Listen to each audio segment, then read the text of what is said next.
স্বাধীন ভারতের স্বপ্ন নিয়ে তিনটি রঙে তাই আঁকা, গেরুয়া সাদা সবুজ রঙে এই নিয়ে জাতীয় পতাকা। স্বাধীন ভারতের স্বপ্ন নিয়ে তিনটি রঙে তাই আঁকা, গেরুয়া সাদা সবুজ রঙে। বন্দে মাতরম বন্দে মাতরম বন্দে মাতরম, বন্দে মাতরম বন্দে মাতরম বন্দে মাতরম।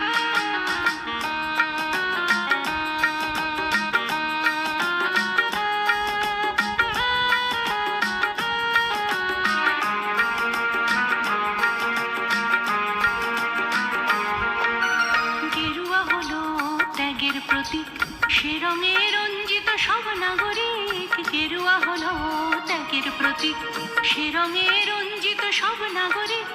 এমন কোন দেশ পাবে না তুমি যে দেশের ধূলিকণা সোনা মাখা। গেরুয়া সাদা সবুজ রঙে এই নিয়ে জাতীয় পতাকা। স্বাধীন ভারতের স্বপ্ন নিয়ে তিনটি রঙে তাই আঁকা, গেরুয়া সাদা সবুজ রঙে।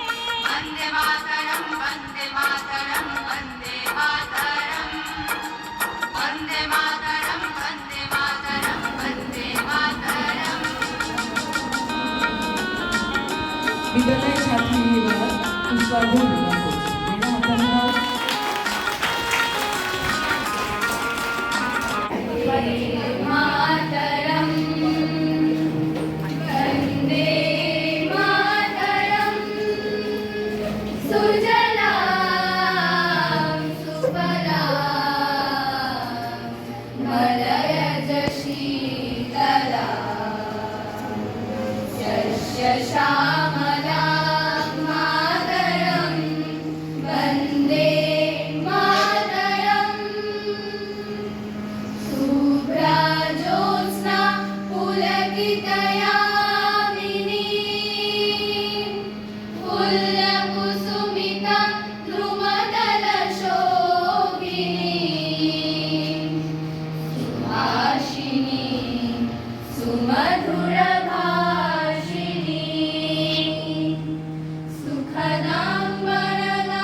এবং আমার প্রিয় ছাত্রছাত্রীদের ভালোবাসা জানিয়ে ডক্টর শ্যামাপ্রসাদ মুখোপাধ্যায় সম্পর্কে আমি দু চার কথা বলছি। বিগত 15 দিন ধরে আমরা ডক্টর শ্যামাপ্রসাদ মুখোপাধ্যায়কে নিয়ে অনেক কিছু জেনেছি। তার জীবনী, তার সমস্ত বিষয়গুলো আমরা অলরেডি জেনেছি, যা আমরা বিগত মনে হয় 50 বছরও জানি, তা গত 15 দিনে আমরা জেনেছি।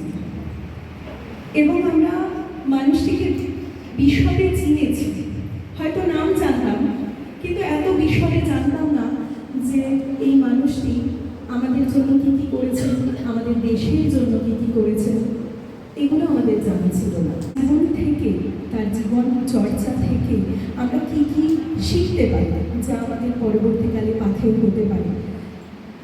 প্রথমত বলি যে তার যে ব্যক্তিগত জীবন, তাতে তিনি এক বিখ্যাত পরিবারে জন্মগ্রহণ করেন। ডক্টর আশুতোষ মুখোপাধ্যায়, যাকে আমরা বাংলার বাঘ বলে জানি, তিনি তার পিতা। এরপর তার মা যোগমায়া দেবী, এবং তিনি জন্মগ্রহণ করেন 1901 সালের আজকের দিনে, মানে 6 জুলাই। এরপর আসি তার শিক্ষা জীবনে। ভীষণ মেধাবী এবং ভীষণ কর্মঠ একজন মানুষ ছিলেন, ভীষণ শৃঙ্খলা পরায়ণ ছিলেন, যা আমরা জানতে পারি তার শিক্ষা জীবন থেকে। এবং তার শিক্ষা জীবনে আমরা দেখেছি যে তিনি স্নাতক ডিগ্রি লাভ করেন ইংরেজি সাহিত্যে, অথচ তিনি স্নাতকোত্তর ডিগ্রি লাভ করেন কিন্তু বাংলা সাহিত্যে। ডক্টর আশুতোষ মুখোপাধ্যায়, তার পিতা, তিনি বাংলা বিভাগ চালু করেছিলেন কলকাতা বিশ্ববিদ্যালয়ে, কিন্তু ছাত্রছাত্রীদের মধ্যে সেরকম উৎসাহ ছিল না এই বিষয়টা পড়ার জন্য। তাই তিনি নিজের পুত্রকে এই বিষয় নিয়ে পড়ার জন্য অনুপ্রেরণা দেন, যাতে তিনি দৃষ্টান্ত হয়ে উঠতে পারেন। ইংরেজি সাহিত্যে তখনকার তিনি ইংরেজি সাহিত্য চর্চাটাই একটা ক্লাস হয়ে উঠেছিল। সেই গতিবিধি ভেঙে তিনি বাংলা সাহিত্যে স্নাতকোত্তর ডিগ্রি লাভ করেন। পরবর্তীকালে তিনি আইনশাস্ত্রে পড়াশোনা করেছেন এবং আমরা জানি যে তিনি আইনে ডিগ্রি লাভ করেন। এরপর তিনি ইংল্যান্ডে পাড়ি দেন, এগুলো আমরা সবই জেনেছি। এরপর তোমরা ভাবতে পারো, মাত্র 33 বছর বয়সে তিনি কিন্তু অধ্যক্ষ হিসেবে নিযুক্ত হন, কলকাতা বিশ্ববিদ্যালয়ের অধ্যক্ষ হিসেবে নিযুক্ত হন। এটা একটা দৃষ্টান্ত স্থাপন করেন তিনি, কারণ সবচেয়ে ছোট বয়সে অধ্যক্ষ হন তিনি। পশ্চিমবঙ্গ দিবস আমরা পালন করেছি। আমরা জানি পশ্চিমবঙ্গ দিবস নিয়ে যখন আমরা চর্চা করেছি, তখন আমরা জেনেছি যে হিন্দু অধ্যুষিত অঞ্চলগুলোকে বাংলা ভারতবর্ষের সঙ্গে সংযুক্ত রাখার জন্য তিনি কীভাবে লড়াই করেছেন। তার এই লড়াই আমাদের আজকের পশ্চিমবঙ্গকে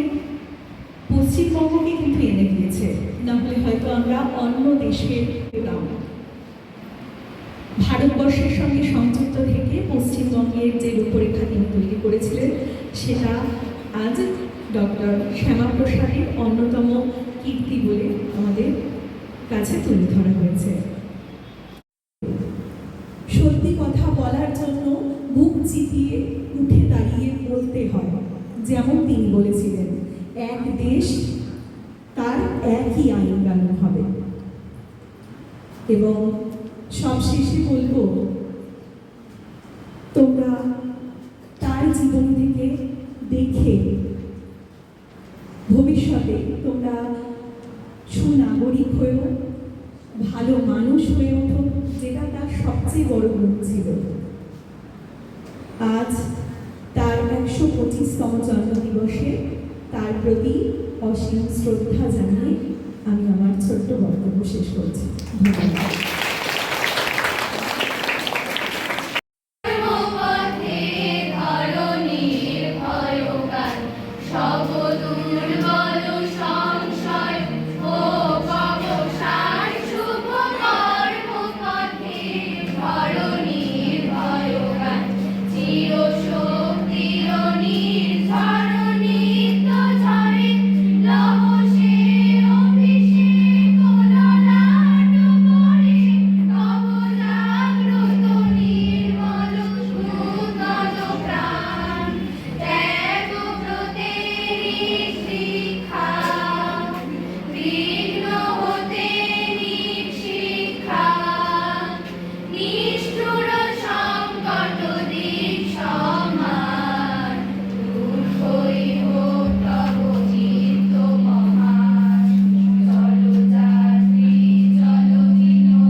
আধুনিক ভারতের ইতিহাসে এক উজ্জ্বল নক্ষত্র। তিনি শুধু একজন অসামান্য শিক্ষাবিদ নন, একজন সফল রাষ্ট্রনায়ক ও দেশপ্রেমিক হিসেবেও স্মরণীয়। দেশভাগের কঠিন সময়ে তিনি পশ্চিমবঙ্গকে ভারতের অবিচ্ছেদ্য অংশ হিসেবে রাখার ক্ষেত্রে অসামান্য অবদান রাখেন। তার শৈশবকাল। ডক্টর শ্যামাপ্রসাদ মুখোপাধ্যায় 1901 সালের 6 জুলাই ব্রিটিশ ভারতের কলকাতায় জন্মগ্রহণ করেন। তার পূর্বপুরুষদের আদি নিবাস ছিল হুগলি জেলার চিরাটে। তার পিতামহ গঙ্গাপ্রসাদ মুখোপাধ্যায় প্রথম পরিবার সহ চিরাট থেকে কলকাতায় এসে বসবাস শুরু করেন। তার পিতা স্যার আশুতোষ মুখোপাধ্যায় ছিলেন কলকাতা হাইকোর্টের বিশিষ্ট বিচারপতি এবং কলকাতা বিশ্ববিদ্যালয়ের উপাচার্য। মাতা যোগমায়া দেবী ছিলেন স্নেহময়ী ও সংস্কৃতবানা গৃহিণী। তার শিক্ষা জীবন। শ্যামাপ্রসাদ মুখোপাধ্যায় ছোটবেলা থেকেই অত্যন্ত মেধাবী ছিলেন। তার শিক্ষা জীবনের সূচনা হয় ভবানীপুরের মিত্র ইনস্টিটিউশনে। সেখানে তার শৃঙ্খলাবোধ ও চরিত্র শিক্ষকদের বিশেষভাবে মুগ্ধ করেছিল। 1914 সালে তিনি ম্যাট্রিকুলেশন পরীক্ষায় উত্তীর্ণ হন এবং পরবর্তীতে প্রেসিডেন্সি কলেজে ভর্তি হন। 1916 সালে ইন্টারমিডিয়েট পরীক্ষায় কৃতিত্বের সঙ্গে উত্তীর্ণ হয়ে তিনি উচ্চশিক্ষায় অগ্রসর হন। 1921 সালে ইংরেজি সাহিত্যে প্রথম শ্রেণীতে প্রথম স্থান অধিকার করে স্নাতক ডিগ্রি লাভ করেন। তিনি ভারতীয় ভাষায় স্নাতকোত্তর ডিগ্রি অর্জন করেন। 1923 সালে তিনি কলকাতা বিশ্ববিদ্যালয়ের সিনেটের জন্য নির্বাচিত হন। 1924 সালে আইনশাস্ত্রে ডিগ্রি সম্পন্ন করেন। পরবর্তীতে তিনি আইনশাস্ত্রে আরও উচ্চতর শিক্ষা গ্রহণের উদ্দেশ্যে ইংল্যান্ডে যান এবং 1926 সালে লিঙ্কনস ইন থেকে ব্যারিস্টারি সম্পন্ন করে ইংল্যান্ডে বার কাউন্সিলে অন্তর্ভুক্ত হন। শিক্ষা ও বিদ্যাচর্চায় অসামান্য অবদানের কৃতিত্ব স্বরূপ কলকাতা বিশ্ববিদ্যালয় তাকে সম্মানসূচক ডিলিট অর্থাৎ ডক্টর অফ লিটারেচার উপাধিতে ভূষিত করেন। তার কর্মজীবন। পিতার মতো তিনিও কলকাতা বিশ্ববিদ্যালয়ের ভাইস চ্যান্সেলর হন। 1937 সালে উপাচার্য শ্যামাপ্রসাদ মুখোপাধ্যায় রবীন্দ্রনাথ ঠাকুরকে অনুরোধ করেন কলকাতা বিশ্ববিদ্যালয়ের জন্য একটি বিশ্ববিদ্যালয় সঙ্গীত রচনা করে দেওয়ার জন্য। রবীন্দ্রনাথ দুটি গান রচনা করেন, চলো যাই ও শুভ কর্মপথে ধরণীয় ভয় গান। 1937 সালের 24শে জানুয়ারি বিশ্ববিদ্যালয় প্রতিষ্ঠা দিবস উপলক্ষে কুচকাওয়াজে ছাত্রদের দ্বারা প্রথম গীত হয়। 1907 সালে বিশ্ববিদ্যালয়ের সার্ধশতবর্ষ উপলক্ষে নতুন বিশ্ববিদ্যালয় সঙ্গীত হিসেবে শুভ কর্মপথে ধরণীর ভয় গান, এই গানটি গৃহীত হয়। পশ্চিমবঙ্গ রাজ্যের প্রতিষ্ঠাতা। 1947 সালে 21শে জুন বঙ্গীয় আইনসভায় ভোটের মাধ্যমে অবিভক্ত বাংলা ভাগের সিদ্ধান্ত হয়েছিল, যার ফলে হিন্দু সংখ্যাগরিষ্ঠ অঞ্চলগুলো নিয়ে পশ্চিমবঙ্গ নামক রাজ্যের জন্ম হয়। ভারতীয় জনসংঘের প্রতিষ্ঠাতা ডক্টর শ্যামাপ্রসাদ মুখার্জি এই বঙ্গভঙ্গের দাবিতে নেতৃত্ব দিয়েছিলেন। বাংলা যাতে পূর্ব পাকিস্তানের অন্তর্ভুক্ত না হয় তার জন্য আন্দোলন করেছিলেন। তার এই অবদানের জন্যই 20শে জুনকে পশ্চিমবঙ্গ দিবস হিসেবে বিবেচনা করা হয়। শিল্পমন্ত্রী রূপে অবদান: 1947 সালে 15ই আগস্ট নেহরুর মন্ত্রিসভায় শ্যামাপ্রসাদ মুখার্জি শিল্পমন্ত্রী রূপে শপথ গ্রহণ করেন। দেশ স্বাধীনের পর হিন্দু মহাসভাকে সামাজিক ও সাংস্কৃতিকভাবে আত্মনিয়োগের পরামর্শ দেন। ভারতের শিল্পমন্ত্রী থাকাকালীন শিল্প উন্নয়ন নিগম, প্রথম শিল্পনীতি প্রণয়ন, চিত্তরঞ্জন লোকোমোটিভ স্থাপন, শিল্পী কারখানা সহ বহু গুরুত্বপূর্ণ সিদ্ধান্ত গ্রহণ করেন শ্যামাপ্রসাদ মুখোপাধ্যায়। খড়গপুরে ভারতের প্রথম ইন্ডিয়ান ইনস্টিটিউশন অফ টেকনোলজি স্থাপন, কলকাতার প্রথম Indian institution of social welfare and business management স্থাপনের ভাবনা ডক্টর শ্যামাপ্রসাদ মুখার্জি মস্তিষ্কে এনে। কাশ্মীরে অবদান: 1952 সালের মে মাসে শ্যামাপ্রসাদ মুখার্জি দক্ষিণ কলকাতা লোকসভা কেন্দ্র থেকে বিপুল ভোটে নির্বাচিত হন। ডক্টর মুখার্জি লোকসভায় ন্যাশনাল ডেমোক্রেটিক পার্টি নামে বিরোধী দলের প্রতিষ্ঠা এবং নেতৃত্ব দান করেন। কলকাতা সভায় বিরোধী দলের নেতা হিসেবে নিজেকে প্রতিষ্ঠিত করেন। কাশ্মীরে 370 ধারা চালু রাখলে অদূর ভবিষ্যতে সমস্যা বাড়তে পারে তা তিনি বারবার লোকসভা ভিতরে ও বাইরে ব্যাখ্যা করেন। 370 ধারা বিলোপের দাবিতে ডক্টর শ্যামাপ্রসাদ মুখার্জি কাশ্মীরে অভিযান করেন। কাশ্মীরে প্রবেশের পথে গ্রেফতার হন। জেলের মধ্যে 1953 সালে 23শে জুন ডক্টর শ্যামাপ্রসাদ মুখার্জির মৃত্যু ঘটে। ডক্টর শ্যামাপ্রসাদ মুখার্জির আত্মত্যাগ ও দেশপ্রেম আজও মানুষ শ্রদ্ধার সাথে স্মরণ করে। ডক্টর শ্যামাপ্রসাদ মুখার্জির জাতীয়তাবাদী চেতনা আজও ভারতীয়দের অনুপ্রাণিত করে চলেছে। একজন মহান শিক্ষাবিদ, দূরদর্শী নেতা ও দেশপ্রেমিক হিসেবে ভারতের ইতিহাসে তার নাম উল্লেখযোগ্য। ডক্টর শ্যামাপ্রসাদ মুখোপাধ্যায়ের সুযোগ্য নেতৃত্ব ও সাংগঠনিক শক্তির ফলে পশ্চিমবঙ্গ স্বতন্ত্র রাজ্য হিসেবে আত্মপ্রকাশ করেছে।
স্বাধীন ভারতের স্বপ্ন নিয়ে তিনটি রঙে তাই আঁকা, গেরুয়া সাদা সবুজ রঙে এই নিয়ে জাতীয় পতাকা। স্বাধীন ভারতের স্বপ্ন নিয়ে তিনটি রঙে তাই আঁকা, গেরুয়া